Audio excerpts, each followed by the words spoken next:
My name is Catherine Morrison, and on August 14, 2014, my daughter disappeared in northern Syria.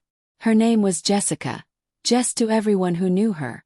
She was 28 years old, a registered nurse from Portland, Oregon, and she'd been working with a humanitarian aid organization providing medical care to refugees fleeing the Syrian civil war. The last message I got from her was a text at 6:23 in the morning Syrian time. Heading to a refugee camp near Raqqa today. Should be back by tonight.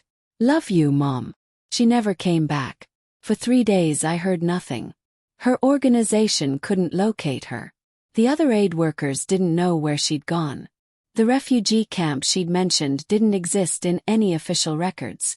On day 4 I got a call from the State Department. Mrs. Morrison, we have reason to believe your daughter has been taken captive by ISIS militants operating in the Raqqa region. We're working with our contacts in the region to gather more information. The words didn't make sense. ISIS. My daughter, who'd dedicated her life to helping people, who'd volunteered in disaster zones from Haiti to the Philippines, who believed in the fundamental goodness of humanity. She was being held by terrorists. What are you doing to get her back? Asked, my voice shaking. There was a pause. A careful, practiced pause that I would come to know too well over the next 3 years. Mrs. Morrison, you need to understand that the United States government has a strict policy. We don't negotiate with terrorist organizations. We can't pay ransoms. We can't make deals. All we can do is work through diplomatic channels and hope for the best. Hope, I repeated. Hope isn't good enough. She's my daughter. I understand this is difficult.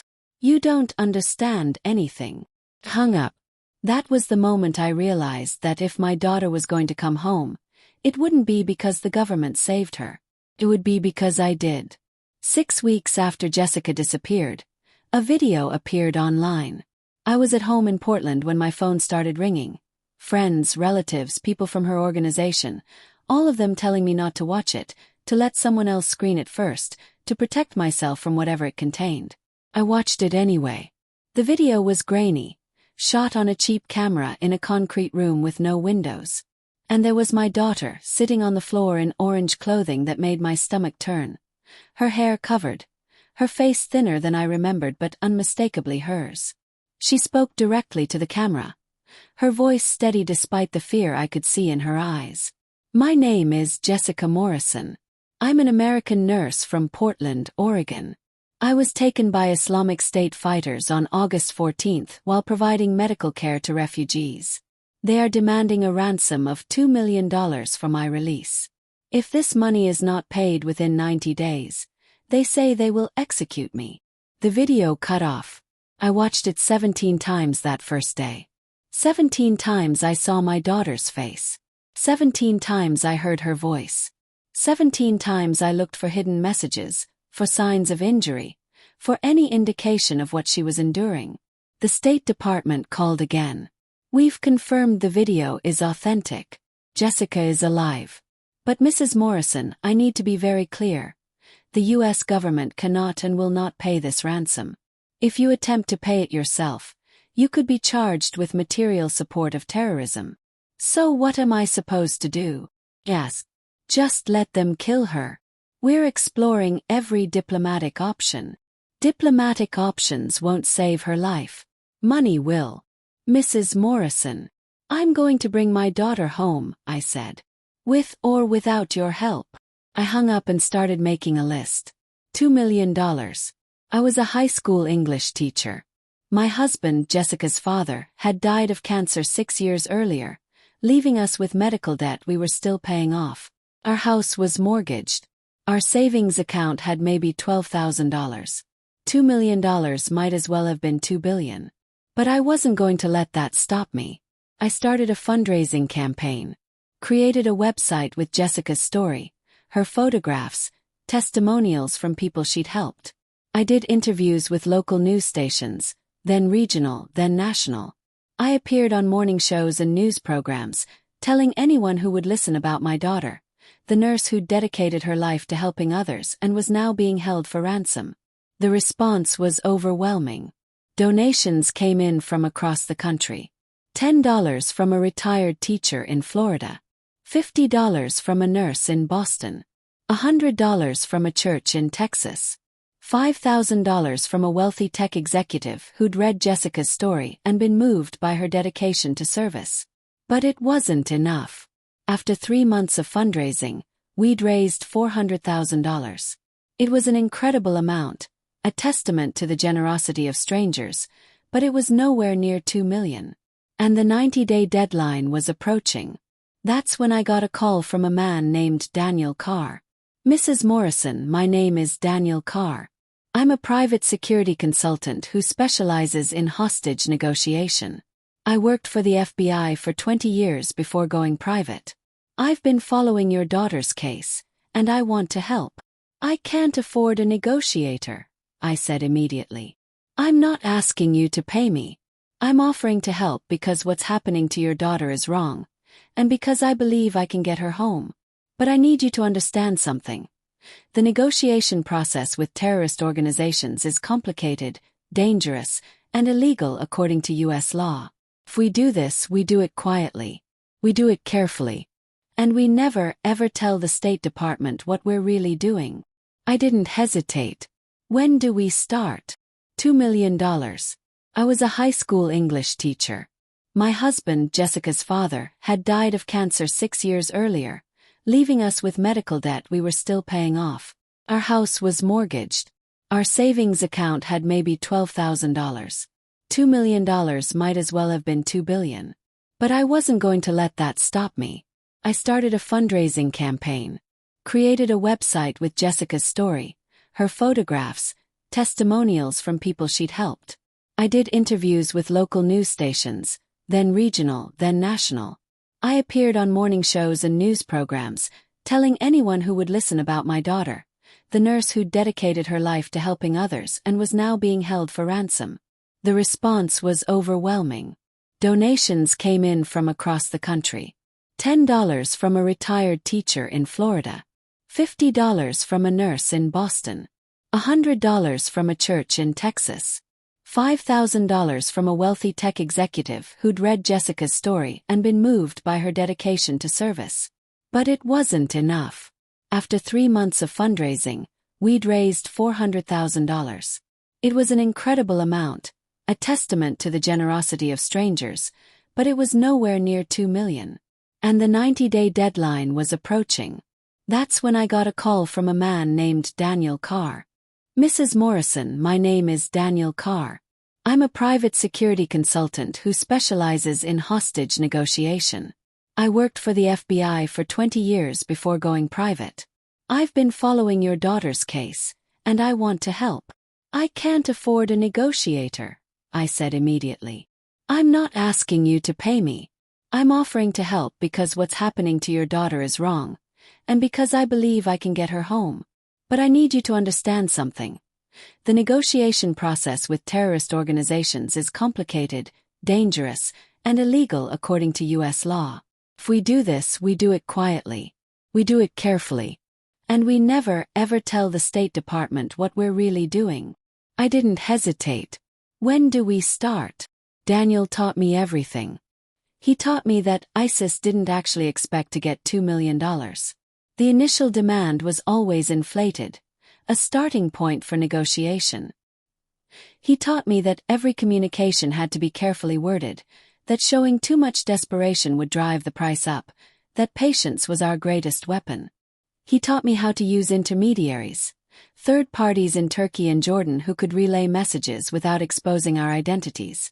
He taught me how to verify proof of life, how to detect manipulation in their responses, how to read between the lines of every communication.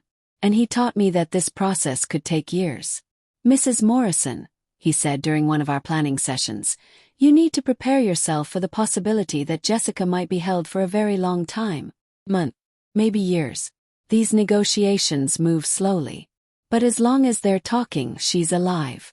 That's what matters." The first actual contact with her captors came 3 months after the initial video. Through our intermediary, a Turkish businessman with connections we didn't ask about, we sent a message. "We have received your demands.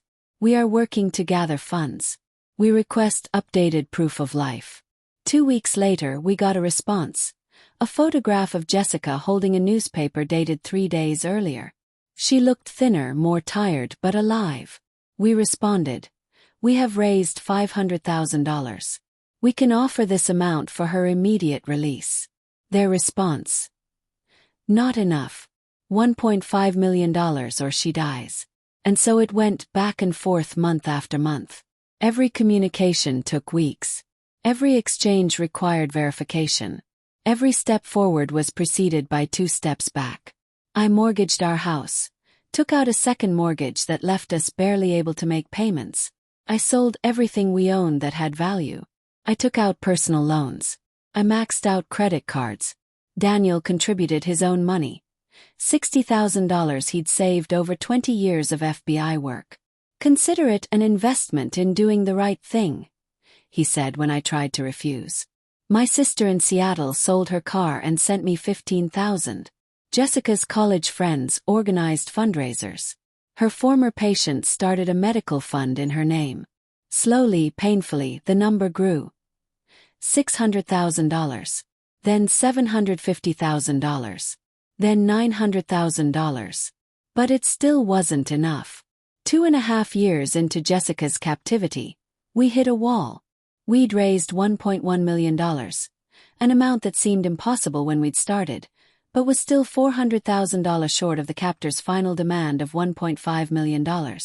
I was sitting in my kitchen at 2 a.m, surrounded by financial documents and fundraising records, when Daniel called. "Catherine," he said, after 2 years we were on a first-name basis. "I have an idea, but you're not going to like it." "Tell me." "We go public. Not about the negotiation, that stays secret. But about the funding gap. We tell the media we're $400,000 short of bringing Jessica home. We make it a national story. We put pressure on the government to help. And we give the public one more chance to contribute. The State Department will shut us down. Maybe. Or maybe the public outcry will force them to look the other way. It's a risk. But Catherine, we're running out of options. Jessica has been in captivity for 2.5 years. These negotiations can't go on forever." I thought about my daughter. About the last video we'd received 3 months earlier, where she'd looked directly at the camera and said, "Mom, I know you're trying. I know you haven't given up. I love you. Do it," I said. The interview aired on a major news network the following week. I sat across from a sympathetic anchor and told the truth. My daughter had been held hostage for over 2 years. I'd raised over $1 million through legal fundraising. I was $400,000 short of the amount needed to negotiate her release. I didn't mention that negotiating with terrorists was illegal. I framed it as exploring all options for her safe return. The anchor didn't push too hard. Jessica's story had captured the nation's attention, and no one wanted to be the person who stood in the way of bringing her home. The response was immediate.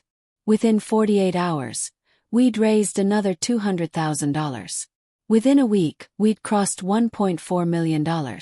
Donations poured in from across the country, from churches and community organizations, from veterans groups and medical associations, from complete strangers who'd been moved by a daughter's ordeal and a mother's determination. 10 days after the interview, we hit $1.5 million.